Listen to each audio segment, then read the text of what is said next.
The story of the hard nut continued. Are you guys ready? All right, here we go. Now, children, Judge Drosselmeyer continued the next evening. Now you know why the queen had the beautiful Princess Pirlipat guarded so closely. Can you blame her for being afraid that Madame Mouselinks would carry out her threat and bite the little princess to death?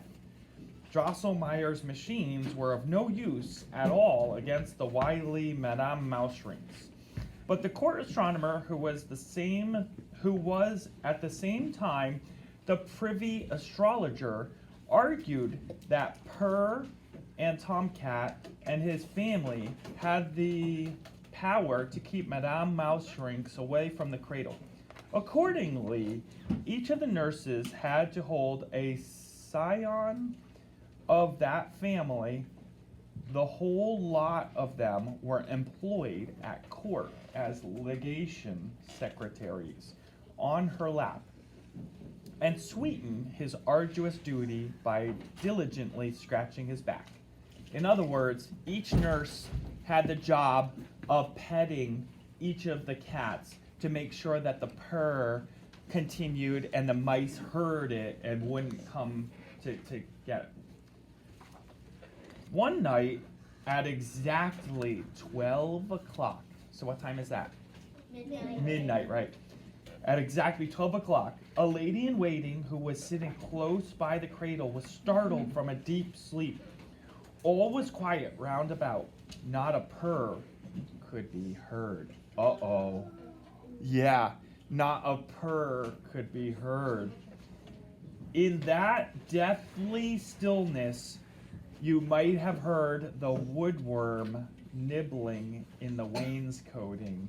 Imagine how this lady in waiting must have felt when she saw a big, ugly mouse standing up on its hind legs with its hideous head right on top of the princess's face. The lady jumped up with a cry of horror, waking everybody else. But at that moment, Madame Mouselinks, for the big mouse beside Pirlipat's cradle was none other, scurried into the corner. The legation secretaries ran after her, but too late. She had vanished into a crack in the floor. Awakened by the noise, little Pirlipat cried pitifully. "Thank goodness she's alive," cried the nurses.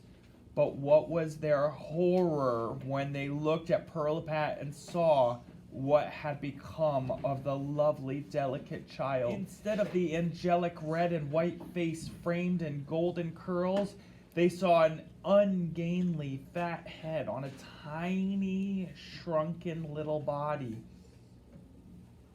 The azure blue eyes had been changed into staring green pop eyes, and the sweet little mouth had become a gash stretching from ear to ear.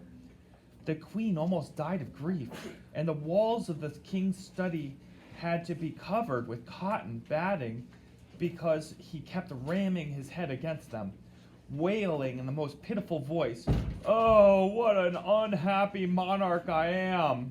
He might have realized by then that it would have been better to eat his sausages without fat and to leave Madame Mouselinks and her tribe in peace under the stove.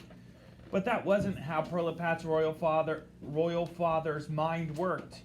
He simply put all the blame on the royal clockmaker and wizard Christian Elias Drosselmeyer of Nuremberg and issued a decree giving Drosselmeyer 4 weeks to restore Princess Pirlipat to her former state, or at least suggest a surefire means of doing so, failing which he should suffer a shameful death at the hands of the royal executioner. Drosselmeyer was terrified, but then, trusting in his craft and in his luck, he did what seemed to be the first thing to do. He skillfully took Princess Pirlipat apart, unscrewed her hands and feet, and examined her inner structure. So he carefully put the princess together again, Oh, wait. So, unfortunately, he discovered that the larger she grew, the more hideous she would be. And he could think of no remedy for it.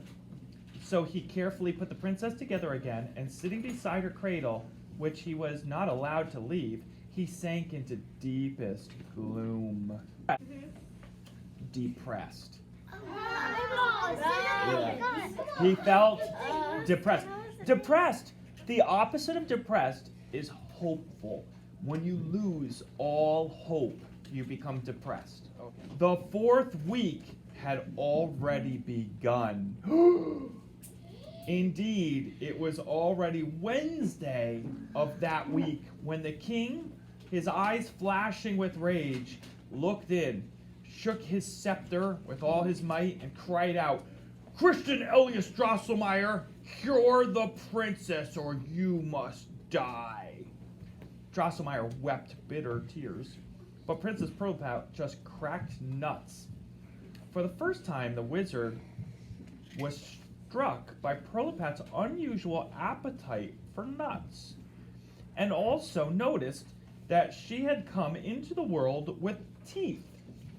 The fact of the matter was that immediately after her transformation, she had begun to cry, and she had cried until a nut happened to come her way. In a trice, she had cracked the nut and eaten the kernel. That calmed her, and from then on, her nurses had thought it wise to keep her supplied with nuts. Oh, holy natural instinct! Oh, eternal, inscrutable sympathy of all beings! Cried Christian Elias Drosselmeyer. "Thou hast shown me the door to the secret. I shall knock at the door, and it will open." He asked leave to take counsel of the court astronomer, and was brought to him under heavy guard. In other words, they didn't want Christian Elias Drosselmeyer to run off to safety. Okay. The 2 wise men embraced and wept and wept and embraced, for they were dear friends. Then they withdrew to a secret chamber and consulted numerous books dealing with instincts, sympathies, antipathies, and other mysterious things. Night fell. The astronomer gazed at the stars, and with the help of Drosselmeyer, who was also versed in such matters, drew up Princess Pearlpout's horoscope. This was no easy matter, for the lines of her destiny crisscrossed and tangled. But at last, oh joy! At last, it was clearly revealed that all Princess Pearlpout had to do to throw off the spell that had made her ugly and to recover her beauty was to eat the sweet kernel of the nut Crackatuck. The nut Crackatuck, and in the text, it's a capital K, so it's a specific name of one specific nut, kind of like your name, right? So, yes, exactly. The nut Crackatuck had so hard a shell that a field howitzer could ride over it without cracking it. This hard nut had to be cracked in the princess's presence by the teeth of a man who had never shaved and never worn boots. And this young man would have to hand her the kernel with his eyes closed and not open them until he had taken 7 steps backward without stumbling. Drosselmeyer and the court astronomer had been hard at work for 3 whole days and nights.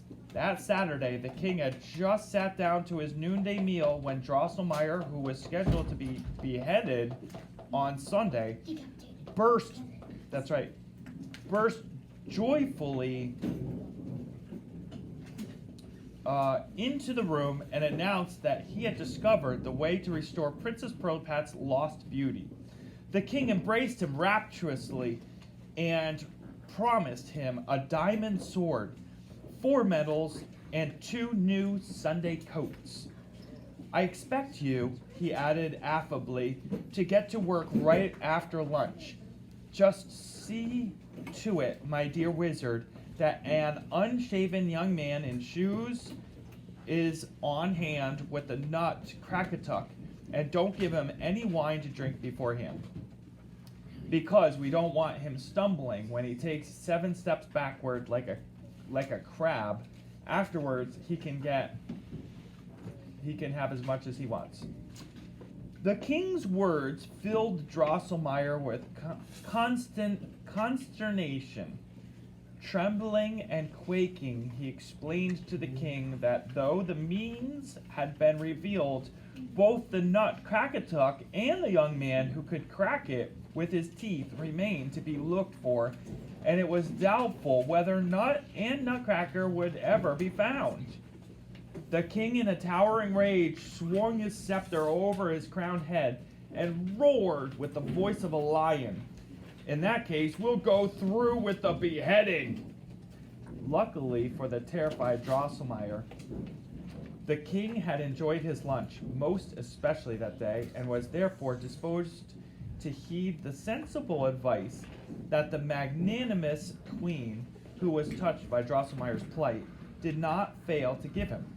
Drosselmeyer took heart and argued that he had indeed discovered the means by which the princess would be saved, and therefore deserved to have his life spared. "Stuff and nonsense," said the king, but after downing a glass of schnapps, he decided that the two of them, the clockmaker and the astronomer, should set out and not come back till they had the Nutcracker. The man who was to crack the nut would, as the queen suggested, be found through advertisements in the local and foreign newspapers. Here, the judge broke off again and promised to finish the story the following evening.